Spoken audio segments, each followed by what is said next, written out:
আসসালামু আলাইকুম। বেশ কয়েকজন ভাই ব্রাদার আমার কাছে কমেন্ট করে জানতে চেয়েছেন যে ভাই আমরা যদি দুবাই ট্যাক্সিতে আসি লাইসেন্সের জন্য কত হাজার দিরহাম কত হাজার টাকা খরচ হবে? আসার পরে লাইসেন্স নেওয়া অবস্থায় আমরা কি বাইরে কাজ করতে পারবো কিনা খরচা উঠার জন্য? এই ২ টা বিষয় আপনাদের সাথে আজকে আমি শেয়ার করব। যারা হয়তোবা ড্রাইভিং জব দুবাই ট্যাক্সিতে আসতে চাচ্ছেন তাদের আজকের এই ভিডিওটি কাজে লাগবে। আপনারা সম্পূর্ণ ভিডিওটি দেখবেন। আশা করি হয়তোবা আপনাদের আর কোনো দ্বিধাদ্বন্দ্ব থাকবে না। তো যারা দুবাই ট্যাক্সিতে বর্তমানে এখন আসবেন, এর আগের ভিডিওতেই আমি বলেছি, অনেকগুলো ভিডিও দেওয়া আছে যে সম্পূর্ণ খরচ নিজের করতে হবে। সেক্ষেত্রে আপনারা যেই কোনো ড্রাইভিং স্কুলে এখন ভর্তি হতে পারবেন। কোম্পানি আপনাদেরকে বলবে না, আপনার যেইটাতে মন চায় সেটাতে ভর্তি হতে পারবেন। বেশ কয়েকটা কোম্পানি, স্কুল কোম্পানি আছে ড্রাইভিং লাইসেন্সের জন্য। তো আপনি যদি নরমালে ভর্তি হন তাহলে হয়তোবা ৩ থেকে ৩,৫০০ দিরহামের মতো লাগবে, যা বাংলায় ১,২০,০০০ টাকা। আর যদি কন্ট্রাক্টে ভর্তি হন তাহলে প্রায় ৫,০০০ থেকে ৬,০০০ দিরহামের মতো লাগবে, যা বাংলা টাকায় প্রায় ২,০০,০০০ টাকার মতো।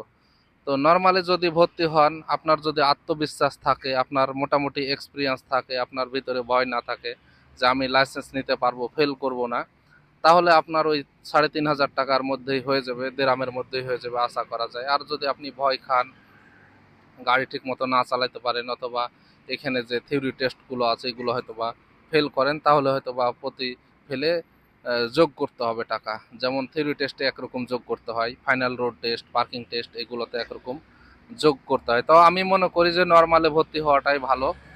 অনেকেই হয়তোবা, যেমন আমার পরিচিত বেশ কয়েকজন নর্মালে ভর্তি হয়েছে, ওরা কিন্তু খুব কম খরচেই লাইসেন্স পেয়ে গেছে। অনেকজন আবার ৮-৯ বার ১০ বার করে ফেল করে, তাদের আবার খরচা বেশি হয়েছে। যদিও আপনি ২-৪ বার ফেল করেন, তারপরেও আশা করা যায় যে ৫-৬ হাজারের মধ্যে হয়ে যাবে। তো ১.৫ থেকে ২ লাখ টাকার মতো ধরতে পারেন বাংলায়, যে আপনার লাইসেন্স নিতে খরচ হবে।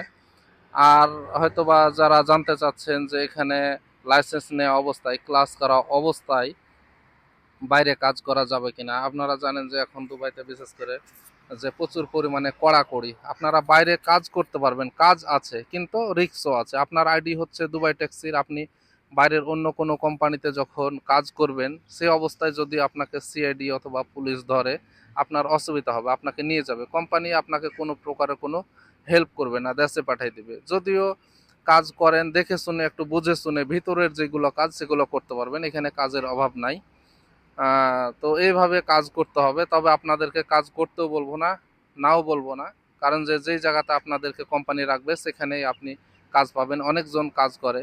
কিছুদিন আগে তো এরকম জটিলতা ছিল না, ইদানিং একটু জটিলতা আছে। তো কাজ চাইলে করতে পারবেন, তবে রিস্ক আছে। একটু বুঝে শুনে, দেখে শুনে কাজ করতে হবে। এই হচ্ছে অবস্থা। আশা করি আপনারা বুঝতে পারছেন।